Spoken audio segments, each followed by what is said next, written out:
सबैलाई नमस्कार। यति बेला हामी दाङको घोराइमा छौँ। घोराइमै पनि आज हामी आफ्नै निवासमा कमल विशी मालदाईसँग हाम्रो एउटा सम्बन्धले गर्दा पनि सबैभन्दा अहिलेको बहुचर्चित कता कता भन्दा यता यता गर्दै हाम्रो घोराइको हाम्रो घरसम्म आएका छौँ है दर्शक। यता यता भाइलाई अब सिधै एउटा कुरा गरौँ। हाम्रो निवासमा स्वागत छ। सर्वप्रथम हजुरलाई यो निवासमा एकदमै स्वागत छ। हाम्रो घरमा हामीले खाना पनि खायौँ। लोकल भाले दुई भाइ खोज्न गयौँ, 12 पनि 10 सम्म पुग्यौँ र खोजेर एउटा बुढा हाम्रो छाउबाट जो सधैँ हाम्रो पुछबाट कारोबार गरेर एकजना गजबाजु छाउबाट रातो भाले पनि ल्याएर आइयो। एकदम खानेकुरा कस्तो लाग्यो भाइ? सर्वप्रथम हामीले यो कुरा गरौँ। टक्क आज भाउजूले पकाएको, घरमै आमाले पकाएको स्वाद जस्तो। किनभने मेरो नाम जसरी मालदाई लोकल नाम हो नि दाइ, एकदमै आज लोकल भाले रातो भाले 12 कुने तालतिरबाट ल्याएर आयौँ, खाइयो। केशव दाईको यो ओली निवासमा एकदम रमाइलो, मलाई घरमै आएको फिल भइरहेछ। किनभने दाईको म व्यवहारको फ्यान हो, आफै पनि हामीभन्दा अग्रज कलाकार। आज दाईको यो ओली निवासमा पाइलो टेक्ने अवसर मिल्यो।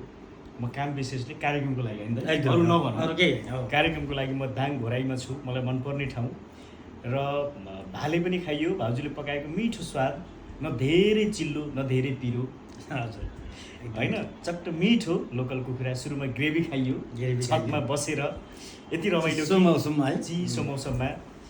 एकदम खुसी छु दाइ, किनभने कलाकारले माया गरेको देख्दा सबै मान्छे चल्छन्। एकदमै हजुरबाट एउटा हामीले पनि धेरै कुरा सिकेका छौँ दाइ। हजुर व्यवसायिक हिसाबले सफल हुनुहुन्छ।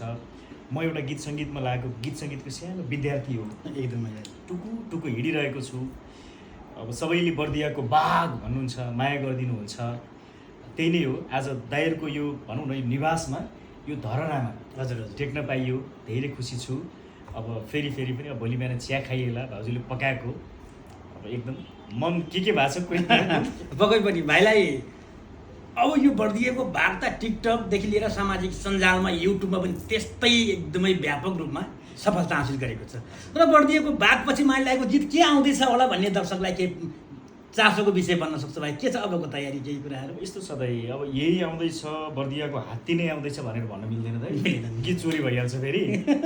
दाइले भिडियो हाल्नुमा पनि यो त चोरी भइहाल्छ। त्यही भएर आउँदैछ, केही आउँदैछ मालदाईको कोसेली। अब म नयाँ गीतको तयारीमा छु। छिट्टै तपाईँहरूले बाघपछि अब के आउँछ, हात्ती गैँडा जे भए पनि आउँछ दाइ। प्रतीक्षा गर्नु होला, माया गर्नु होला। त्यही नै हो। हामीले हाम्रो क्षेत्रको कलाकारितालाई माथि उठाउनको लागि थोरै केही गर्ने प्रयास गरिरहेका छौँ। यो मध्यपश्चिम क्षेत्र हो होइन, झ्याउरे टप्पा लगायतका गीत सङ्गीत यो ठाउँमा चल्छन्। यही पेरिफेरीबाट हामी जन्मे हुर्केको मान्छे एकदमै हामीले यही सिकेका छौँ।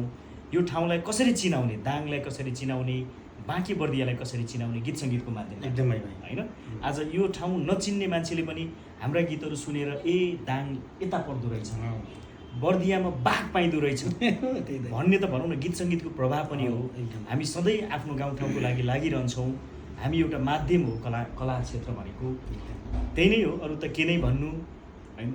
पक्कै पनि भाइ, तपाईँको अहिले जति बजार तताउनु भएको छ, योभन्दा पनि साङ्गीतिक यात्राले अझै सगरमाथाको शिखर चुन्न सफल होस् भाइ, हाम्रो आशीर्वाद छ। तपाईँलाई अझै उत्तरोत्तर प्रगतिको कामना। अरू दिन पनि, अर्को वर्ष पनि घोराइ दाङका मौला महोत्सवमा यसै गरी भलाकुसारी गर्ने अवसर मिलोस्। के छ, जाँदा जाँदै केही कुराहरू छ भने? जाँदा जाँदै यही नै हो, कलाकार मायाको भोका हुन्छन् होइन। एकदमै प्रेमीको मायाको भोकी हुन्छन् भने जस्तै हामी तपाईँहरू दर्शकका मायाको भोका हुन्छौँ।